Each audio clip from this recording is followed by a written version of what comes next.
Welcome to Bocas Restaurant.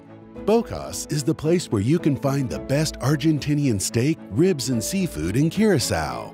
Open daily for lunch and dinner with daily lunch and dinner specials.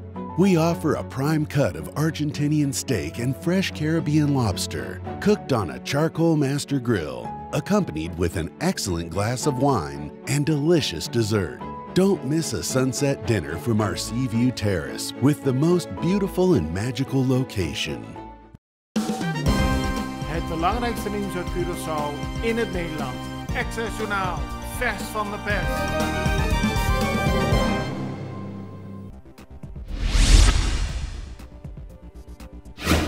De electorale raad heeft gisteren niet de definitieve verkiezingsuitslag kunnen vaststellen. De raad gaat nog intern beraad voeren. Dat is de uitkomst van een turbulente dag in het WTC waar verschillende partijen bezwaar maakten tegen de verkiezingsuitslag. Volgens onder meer de partij Oncamia Curaçao en de advocaat namens die partij, Achim Henriques, hebben verschillende mensen een stem uitgebracht op een zwart-wit formulier in plaats van een gekleurd stembiljet. Tijdens de vergadering werden verschillende zakken met stembiljetten geopend, maar daarbij is geen enkel zwart-wit stembiljet ontdekt. Niettemin eisen verschillende partijen hertelling van de stemmen. Het officiële stembiljet behoort namelijk kleur te bevatten.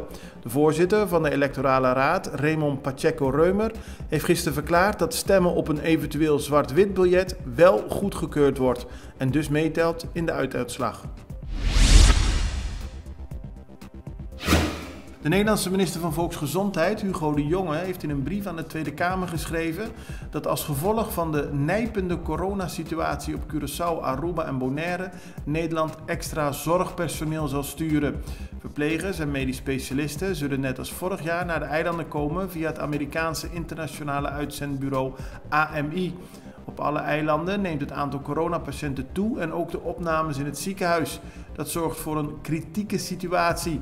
Meer hulp is nodig en Nederland is volgens minister De Jonge bereid die te leveren.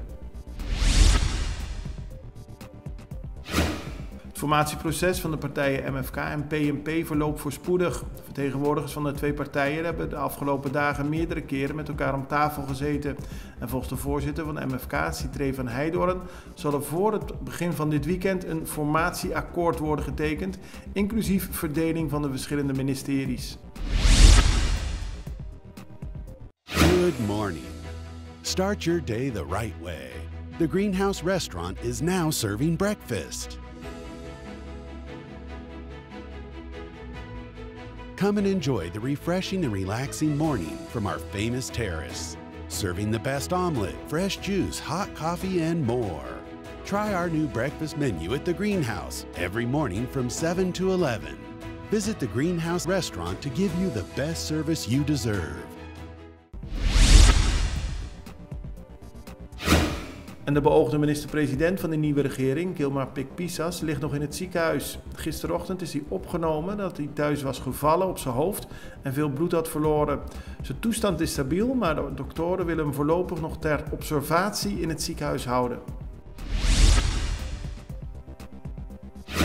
Kustwacht van Curaçao ontdekte gisterochtend dat een verdachte boot dicht bij de kust van Curaçao was gekomen.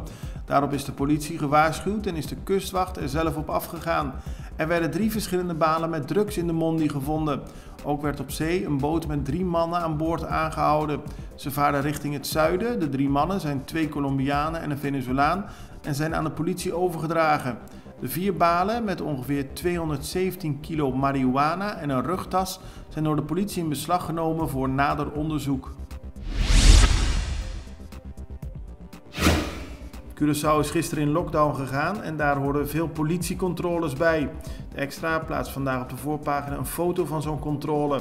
Onder meer in Salinha, maar ook op de Julianabrug is er gecontroleerd om te kijken of mensen die op straat zijn daar daadwerkelijk toestemming voor hebben en of mensen zich houden aan de regels van de avondklok.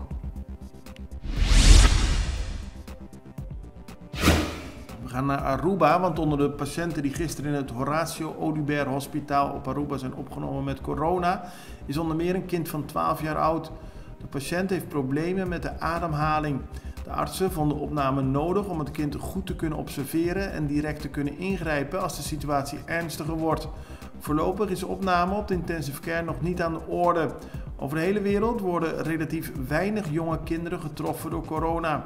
Ook lijken ze een mindere rol te spelen bij de verspreiding van het virus, maar dat lijkt nu te veranderen door de komst van de nieuwe varianten. Het belangrijkste nieuws uit Curaçao in het Nederland. Access Journaal, vers van de pers.